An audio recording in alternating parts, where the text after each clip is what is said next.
ఇప్పుడు కశ్మీర్లో ఇట్లాంటివి అవుతున్నాయి కదా, దానికి కూడా సొల్యూషను ఆ కొడుకులకి ప్రాపర్గా ఎడ్యుకేషన్ ఇప్పించి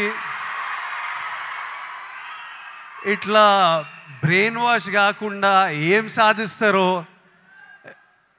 నేను చెప్తున్నా. కశ్మీర్ ఇండియాదే, కశ్మీరీస్ మనోలే. నేను 2 years బ్యాక్ ఖుషి అప్పుడు కాశ్మీర్లో షూట్ చేసిన. నాకు ఎంత మంచి మెమరీస్ ఉన్నాయో వాళ్ళతోని. వీళ్ళు పాకిస్తాన్ వాళ్ళు వాళ్ళ మనుషులను చూసుకోలేక అక్కడ కరెంట్లు లేవు, నీళ్ళు లేవు, వచ్చి ఇక్కడ ఏం చేయాలని చూస్తున్నారో. ఇండియా పాకిస్తాన్ మీద అటాక్ చేయాల్సిన పనే లేదు. పాకిస్తాన్ వాళ్ళకే విరక్తి వచ్చి వాళ్ళ గవర్నమెంట్ మీద అటాక్ చేస్తారు. ఇట్లనే కంటిన్యూ అయితే అసలు 500 years బ్యాక్ ట్రైబల్స్ కొట్టుకున్నట్టు వీళ్ళు బుద్ధి లేకుండా, మినిమం కామన్ సెన్స్ లేకుండా చేసే పనులు.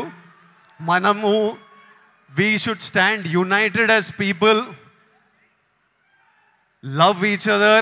India, we will, as people, we need to always move forward, stay united. Education is super key. మన ఇంట్లల్లో మనం హ్యాపీ ఉండి, మన పేరెంట్స్ హ్యాపీ ఉండి, మనం హ్యాపీ ఉంటేనే ప్రోగ్రెస్ అవుతాం. అందరూ హ్యాపీగా ఉండండి. I wish you all great success. May 1st, Suryana is coming to theaters with Retro.